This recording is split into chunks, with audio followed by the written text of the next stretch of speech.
Blackmail. তো blackmail করাটা অনেকের নেশা হয়ে গেছে, অনেকের পেশা হয়ে গেছে। কারণ কি, এখানে ডলার আছে, মানে টাকা আছে। তো আপনার কাছে একজনের নোংরা ছবি আছে, তো আপনি সেটা কি করলেন?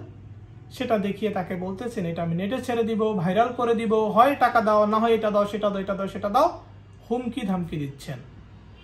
এই যে আপনি তাকে বিভিন্নভাবে ব্ল্যাকমেইল করতেছেন, তাকে মানসিকভাবে প্রেসারে রাখতেছেন, তার আর্থিক ক্ষতি করার চেষ্টা করতেছেন, তার কাছ থেকে টাকা চাচ্ছেন, তার কাছ থেকে অন্য কোনো সুবিধা চাচ্ছেন, এটা বলে যে আমি এটা নেটে ছেড়ে ভাইরাল করে দিব, তোমার আত্মীয় স্বজনকে দিব, সারা বাংলাদেশকে দেখাবো। এই যে নানাভাবে আপনি তাকে হেনস্থা করতেছেন, এটা কিন্তু পর্নোগ্রাফি। তাহলে আপনি পর্নোগ্রাফি নিয়ন্ত্রণ আইন আমাদের রয়েছে 2012 সালের, এই আইনের অধীনে আপনার নামে মামলা হবে এবং মামলায় যদি অপরপক্ষ প্রমাণ করতে পারে যে আপনি এইভাবে তাকে ব্ল্যাকমেল করেছেন, তার নোংরা ছবি দিয়ে, নোংরা ভিডিও দিয়ে, তাহলে কিন্তু আপনার 5 বছর পর্যন্ত জেল হতে পারে।